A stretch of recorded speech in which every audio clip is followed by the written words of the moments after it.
अस्सलाम वालेकुम रहमतुल्लाहि व बरकातुहू। नाज़रीन कराम, पाकिस्तान क्रिकेट टीम को पहले वनडे मैच के अंदर शिकस्त का सामना करना पड़ा है। गो कि पाकिस्तानी बॉलर्स की काफ़ी ज़बरदस्त किस्म की बॉलिंग देखने को मिली है, लेकिन इसके बावजूद पाकिस्तान क्रिकेट टीम को शिकस्त का सामना करना पड़ा है।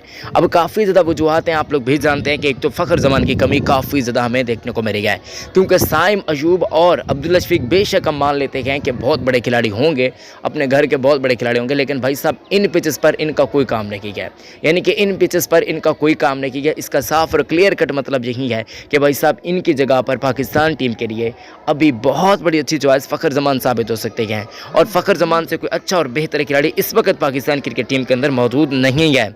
आप लोग भी जानते होंगे, आज साइम अयूब के शॉट्स आप देख लें, साइम अयूब को पता ही नहीं चला कि गेंद आई कहाँ से है, गई कहाँ से है। यानी कि ऐसी सिचुएशन बनी हुई है। कौन कौन चाहता है कि फ़खर जमान की पाकिस्तान टीम के अंदर जगह बनती है, वो इस वीडियो को लाइक भी करेगा और कमेंट्स में यस की सूरत के अंदर मुझे ज़रूर अभी के अभी बता देगा। और जिन्होंने अभी तक यूट्यूब चैनल को सब्सक्राइब नहीं किया, भाई सब चैनल को सब्सक्राइब करते हुए साथ में लगे नोटिफिकेशन के बेल का आइकन को लाजमी से टर्न कीजिएगा, ताकि आपको लम्हा ब लम्हा अपडेट्स मिल सके।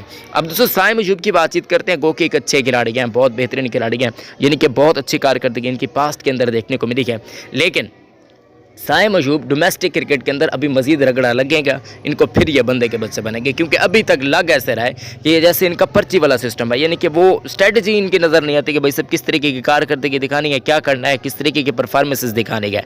अभी इनसे पाकिस्तान इंटरनेशनल क्रिकेट सतह पर कोई परफॉर्मेंसेस नहीं ली जा चुकी, यानी कि इनके कोई फ़ायदा नहीं हुआ पाकिस्तान टीम के अंदर।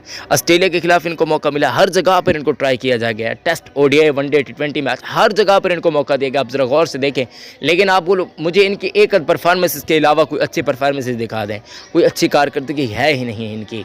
और जहां पर कोई ऐसे यानी कि मैचेस तो ये काफ़ी ज़्यादा खेल चुके हैं, अभी मेरे सबसे मजीद इनको 2 से 3 साल अगर डोमेस्टिक क्रिकेट के अंदर रगड़ा लगवा कर इनको शामिल किया जाता, फिर ये आकर कोई अच्छी कारकर्दगी दिखाएंगे। लेकिन अभी तक के लिए आप लोग भी जानते हैं, मैं भी जानता हूं कि भाई साहब ये पर्ची वाला सिस्टम है, और पर्ची वाला सिस्टम है, और पर्ची वाले सिस्टम की ही बदौलत पाकिस्तान क्रिकेट टीम के अंदर अभी बहुत ज़्यादा यानी कि निज़ाम ख़राब हो चुका है। अब्दुल्ला शफीक भी एक पर्ची है, अब्दुल्ला शफीक पर भी मैं वीडियो बनाऊंगा, वो भी आपको बताऊंगा कि भाई साहब उनकी कैसे सिलेक्शन हुई है। आकिब जवेद साहब आप लोग जानते हैं कि बड़े छोटे लोग हैं, तो वो जिस तरीके का काम करते हैं तो वो आप बेहतर तरीके से समझ सकते हैं।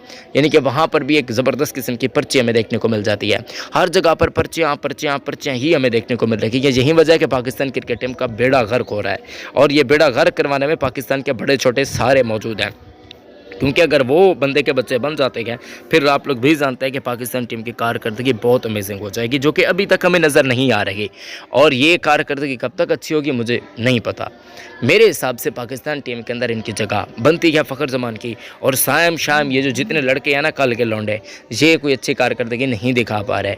इनको साइड पे करके पाकिस्तान का जिनके पास तजुर्बा है, भाई सब बाकी टीम्स देख लें, वो ठीक है नए खिलाड़ियों को मौका देती है, लेकिन एक तरीक़ेकार के तहत जब वो डोमेस्टिक क्रिकेट के अंदर इतने ज़्यादा रन्स बना लेते हैं फिर ही उनको शामिल किया जाता है। अब्दुल्ला शफीक की सिलेक्शन किस तरीके से हुई आप लोगों को मालूम है, नेशनल T20 कप के अंदर एक सेंचुरी बनाई थी इन्होंने, सेंट्रल पंजाब की नुमाइंदगी कर रहे थे, बाबर आजम के साथ खेल रहे थे, तो भाई जब एक सेंचुरी बनाने की बदौलत इनको किताबी प्लेयर बना दिया गया था, और फिर इनको डायरेक्ट टीम में डाल दिया गया था। अब बाकी इमाम उल हक 1000 दर्जे इनसे बेहतर है यार। फ़खर जमान, इमाम उल हक ये दोनों काफ़ी पैग के खिलाड़ी हैं, यानी कि इनको मजीद मौके देने की ज़रूरत है। फ़खर जमान हो गए, इमाम उल हक हो गए, और अगर इनको मौके नहीं दिए जाते तो मेरे हिसाब से ये पाकिस्तान क्रिकेट के साथ एक बहुत बड़ा खिलवाड़ हो जाएगा, जो कि मैं भी नहीं चाहता, आप भी नहीं चाहते। हर कोई चाहता है कि पाकिस्तान क्रिकेट के अंदर इनको मौके दिए जाएँ, और ये पाकिस्तान टीम के लिए बहुत अच्छी कारकर्दगियाँ भी दिखा पाएंगे। लेकिन अभी तक की जो सिचुएशन है वो आपके सामने क्या है, यानी कि पाकिस्तान टीम के अंदर अभी तक कोई इनकी इतनी कारकर्दगी सामने नहीं आई। साइम अयूब हो गए, इमाम उल हक हो गए, जितने भी खिलाड़ी हो गए, मेरे हिसाब से ज़्यादा से ज़्यादा मौके फ़खर जमान और इमाम उल हक को देने चाहिए, ताकि वो पाकिस्तान क्रिकेट के लिए बहुत कुछ कर सकें। लेकिन अभी तक की जो सूरत हाल है वो आपके सामने, इस पर आप लोगों की क्या राय है मुझे ज़रूर बताइएगा। इस वीडियो को लाइक कर दीजिएगा, चैनल को सब्सक्राइब कीजिएगा, अपना बहुत ख्याल रखें, पैरों को बहुत ख्याल रखें। मिलते हैं नेक्स्ट वीडियो में।